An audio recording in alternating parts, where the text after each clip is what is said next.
Buenos dias, amigos. I am Fox at Foxy Games UK, your regular aggregate source of news, rumor, and video game discussion. I am Narcos, and I ask you again, where is my money? Enough of that. I've been watching too much Narcos on Netflix and playing too much Ghost Recon Wildlands, it seems. Casual gamers and core gamers who want to keep up with all the latest game news, rumor, and video game discussion, just follow me via Twitter at FoxyGames_UK, as seen in the bottom right of your screen. All links can be found in this video's description. In today's news, June is set to be a pretty good month for PlayStation Plus members, with offerings from Don't Nod Entertainment's episodic award-winning drama Life is Strange to Tripwire Interactive's PS4 Pro Enhanced Killing Floor 2 as offerings for PlayStation Plus members this June. Life is Strange is super interesting and a fan favourite, especially given a sequel is in the works, so what better time to get to know the angst, mystery and supernaturalness of the two misfit teenage girls. And judging by both game offerings, it does seem Sony is listening with regards to the quality of its PlayStation Plus games, with a huge plus for users. Pun intended. No doubt there'll be some smaller games to consolidate the June package, so expect official confirmation soon from both EU and US PlayStation blogs. So, what do you think of PlayStation Plus games for June? Have you let your membership lapse due to the selection of games and are ready to come back now, or are you solely a PlayStation Plus member for multiplayer? Because, you know, you kinda have to. Anyway, go ahead and share your thoughts in the comments.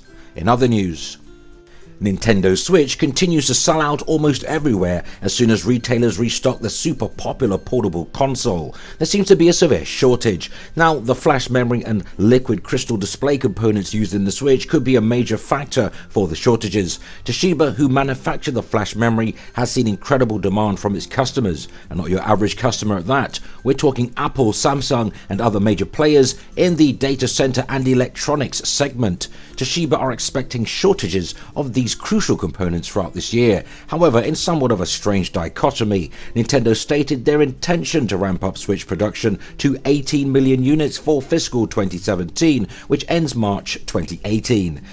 Now that game companies are seeing the enormous success of Nintendo's latest hardware, they are seemingly announcing games for the Switch on a weekly basis, the two most recent being a brand new Square Enix JRPG from the makers of I Am Setsuna, named Lost Spear, also coming to PS4, and Capcom's super popular series Monster Hunter Double Cross, which is scheduled for release this August in Japan. Are you one of the many who cannot get their hands on a Nintendo Switch due to the shortages in your area, or have you already secured a unit and are looking forward to what Nintendo has in store for E3? Let us know in the comments.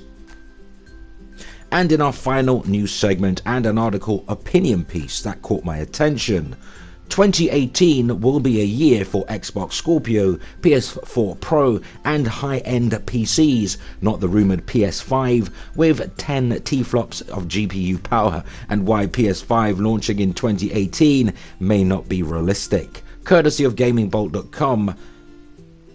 The console generation is dead. Between the PS4 Pro, the Xbox Scorpio and the One S, not to mention the discounted price of the older SKUs, the idea of having a discrete generational leap in console capabilities is seemingly no longer a thing. But what does this actually mean for gaming and, more importantly, us gamers? On one hand, iterative generations make things a lot easier for developers. There's no need to learn an entirely new workflow every 5 years or so, and it just becomes a matter of scaling up or scaling down your existing creative. Iterative console development puts consoles on a similar track to other hardware. Things now work much the same as they do in the PC space and in mobile, and you get a device that will cater to your basic needs in the long term, but won't always offer the latest bells and whistles. The difference here is that iterative hardware allows the user to upgrade in their own reasonable amount of time, rather than feeling forced to keep up with the Joneses. However, I mention within a reasonable amount of time because eventually your device will inevitably be unable to run future apps and services, nor be powerful to receive updates for long-running services, thus leading to obsolescence. There are a few caveats to iterative hardware, particularly when discussing the console environment.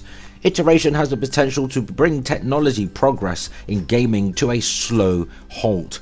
We may not see the next big thing in quite the same way as we would perhaps with a new generation, apart from the fact that many of them run worse, Mass Effect Andromeda as a recent example. Just how many titles from 2017 genuinely look better than titles from 2014?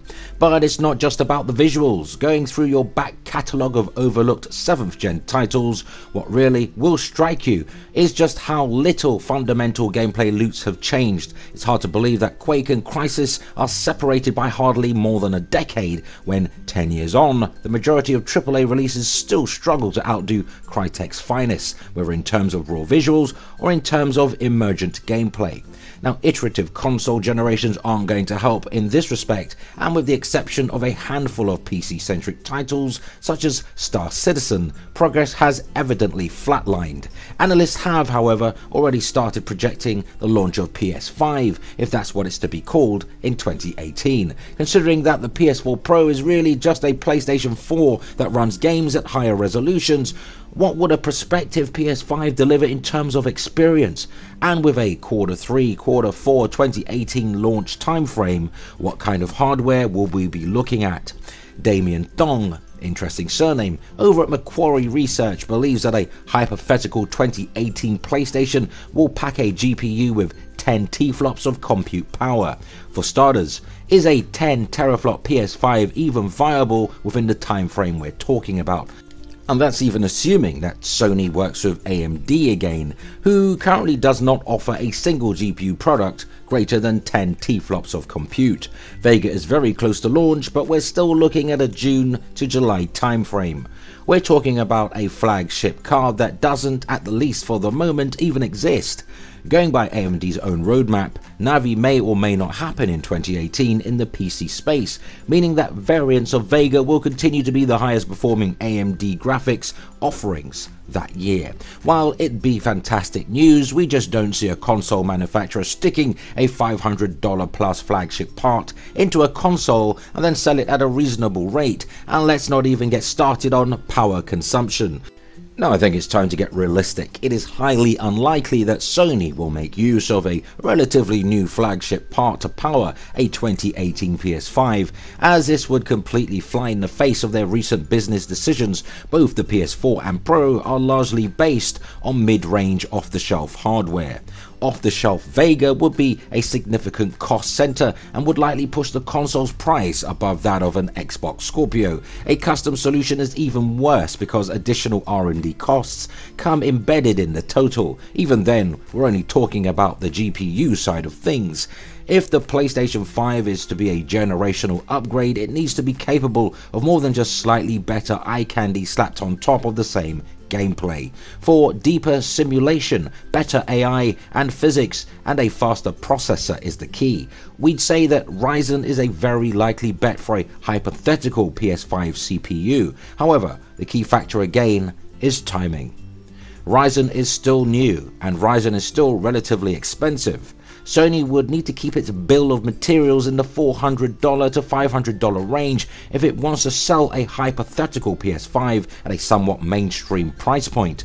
Now, the main reason that current consoles have such weak processors is the budgetary constraints. Last-gen consoles were sold at a loss to ensure that they packed powerful hardware, but that isn't the business model Sony is currently following. While the Xbox Scorpio will put significant pressure on Sony, what the PS4 Pro has demonstrated is that people aren't necessarily looking for native 4K experiences. Whatever you have to say about checkerboard rendering and dynamic resolutions, and we do have a lot to say about those, don't we people? At the end of the day, the PS4 Pro's 4K image quality is largely good enough for the majority of 4K TV owners. It is noticeably better than 1080p output, at least. Irrespective of the Xbox Scorpio's considerable hardware advantage, if it ends up running the very same multiplat, it remains to be seen as to whether or not it will offer an easily discernible advantage over the Pro, at least from the average customer's point of view. Scorpio and the PS4 Pro are most certainly going to be running the very same multiplats. Sony doesn't need to one-up Microsoft next year with a console. If it does, it risks alienating a good chunk of the PlayStation audience. Lest we forget, the PS4 Pro launched November 10, 2016. That's just around 6 months ago, and PS4 Pro owners who took the leap will undoubtedly feel shortchanged for their purchase, notwithstanding the 60 million or so PS4 owners whose still very capable hardware will face premature obsolescence. Now, whilst analysts are in the crystal ball gazing business, this is one prediction that I'm not too hot about. Apart from the confusion of having to support 3 PlayStation models at once, a new console next year would cost money, and it would be a big risk in a market that's already occupied by the Pro and in the future, Xbox Scorpio. We don't doubt there'll be a PS5, of course. There probably won't be a PlayStation 6 because of the rise of cloud game streaming. But that's another story entirely, and one we'll explore in a future video. It's just a time frame that I'm not too sure about. 2018 will be a year for Scorpio and PS4 Pro to really flex its muscles, and of course, high-powered PCs. And that's where the article ends, and where my takeaway from it begins. Now, I've said it all along in live streams and on the Gamer Couch podcast and in various news videos that I for one do not believe there's going to be a fully fledged next generation PlayStation 5, call it what you like. There won't be one in 2018. If anything, Sony will probably revise the form factor of the current PS4 Pro, and maybe the PS4, perhaps making PS4 Pro slightly slimmer or a different design, or perhaps releasing a digital only. That means no Blu-ray drive in the PS4 Pro and bringing the cost down. Who knows? Only Sony knows what's going on in the lab. But there definitely won't be a next generation PlayStation 5 in 2018. It's just too soon. Sony is not one for alienating their own user base. And of course, the gamers will be none too happy. Of course, there is a segment of the game community that really want a PlayStation 5, and they want it now. However, that group is far too small to satisfy the overall sphere of the casual audience. And unfortunately, I am within the belief that PS5 2018 is far too soon. I mean, we haven't even seen what the PlayStation 4 Pro and indeed the PS4 can really do in its twilight years, particularly the Pro as it's just released. These games are just now, well, I say now, but developers haven't had very long, but they are only getting their minds and heads and creative around the whole use of checkerboard rendering. Checkerboard rendering techniques are improving all of the time. You'll see this in the latest titles that are coming out towards the fall of this year, how much of an improvement, particularly in Spider-Man and God of War and EA's own titles and Activision. They're all making huge strides in the dynamic resolution, if you like, and checkerboard rendering. No doubt you'll see checkerboard rendering on the Scorpio as well in some form or the other, although I highly suspect Microsoft will want to release as many native 4K games within their own output and their own partners, be that second party and third party, as possible, to make the whole ethos and ideology of Xbox Scorpio being the most powerful console a completely viable one. And who could blame them?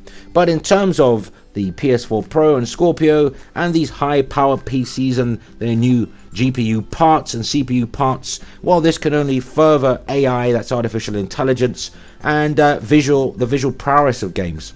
But the article does make a really interesting point that we haven't really moved on in the last 10 years in terms of gameplay. We seem to be treading the same mill, the same old tropes, and there's nothing new really in gaming. It's mostly in open world games, a lot about fetch questing, and as I say, AI pretty much largely the same. However, there are one or two exceptions to the rule, and these games are far and few in between. However, in terms of PlayStation 6 not being a thing, and maybe possibly the next Xbox Scorpio, that is entirely feasible, as the strides in cloud game streaming are really getting better. Microsoft is moving on to that model. But that is my take. What is yours? Let me know in the comments. And if you found any of the information in the video at all useful, go ahead, hit the like button if you haven't already. Subscribe and share the video. You can also help us grow by supporting us via Patreon, starting from just $1. You'll find the link in this video's description. As I always say, play games, not corporations. Thanks for watching, everybody.